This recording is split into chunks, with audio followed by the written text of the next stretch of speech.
Shalom, salam sejahtera jemaat yang saya kasih dalam Tuhan Yesus. Kita ketemu lagi dalam acara Bapa, Gembala Menyapa.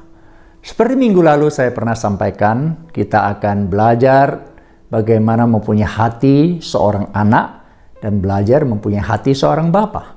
Nah, kita akan terlebih dahulu belajar ciri-ciri seorang yang mempunyai hati anak, yang saya singkat dengan setia.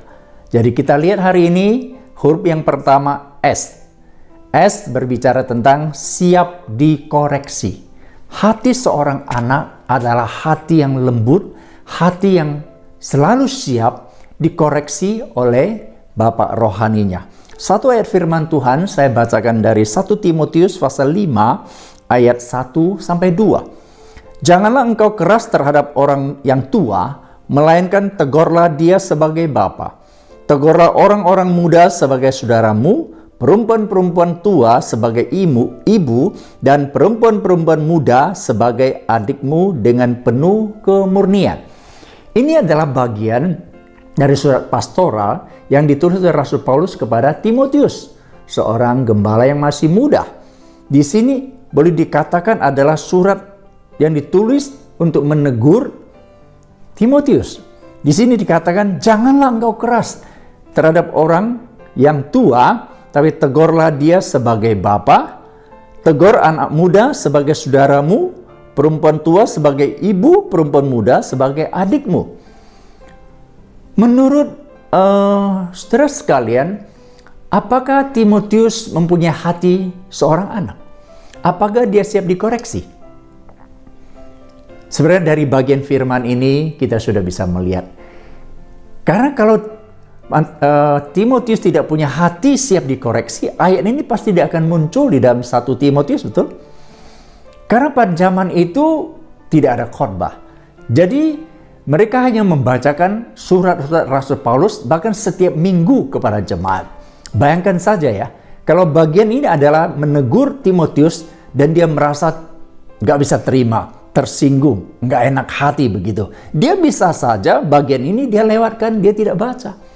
Tapi kalau bagian ini dia tidak baca, dilewatkan, maka tidak akan muncul di dalam Alkitab ayat ini. Karena itu akan di-delete. Nah, saudara yang kekasih, di sini kita melihat Timotius mempunyai hati seorang anak.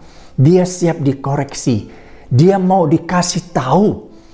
Ya, dia bisa mendengarkan arahan daripada Bapak rohaninya. Ini menjadi sesuatu yang sangat penting. Karena jikalau kita tidak mau dikoreksi, waktu dikoreksi, lalu kita merasa tersinggung atau merasa dipersulit dan sebagainya, saya kira itu bukan hati seorang anak. Dan yang lebih celaka lagi adalah gini, jikalau seseorang sudah nggak bisa diomongin, itu artinya apa? Dua kemungkinan. Dia sudah sangat keras kepala, menganggap diri paling benar, paling betul. Yang kedua adalah apa? Bahwa dia tidak akan pernah bisa bertumbuh lagi. Karena orang yang tidak bisa dikoreksi merasa saya sudah sempurna. Jadi mari kita belajar mempunyai hati seorang anak yang siap dikoreksi, diajar, begitu kan ya, diarahkan, dikasih masukan, dia menerima dengan senang hati. Ibrani pasal 12 katakan, Tuhan mengasihi kita sebagai Bapa, seperti Bapa mengasihi anaknya, maka dia menghajar anaknya. Anak mana sih yang tidak dihajar oleh bapanya? Yang tidak mau mendengar hajaran atau didikan koreksi dari bapanya? Ibrani mengatakan dia adalah anak-anak gampang. Saudara, kita hari ini tidak mau menjadi anak-anak gampang. Kita mau menjadi anak-anak yang dikasihi dan kita punya hati seorang anak, yaitu siap dikoreksi dan kita mau berubah. Kiranya Tuhan menolong kita semua. Amin.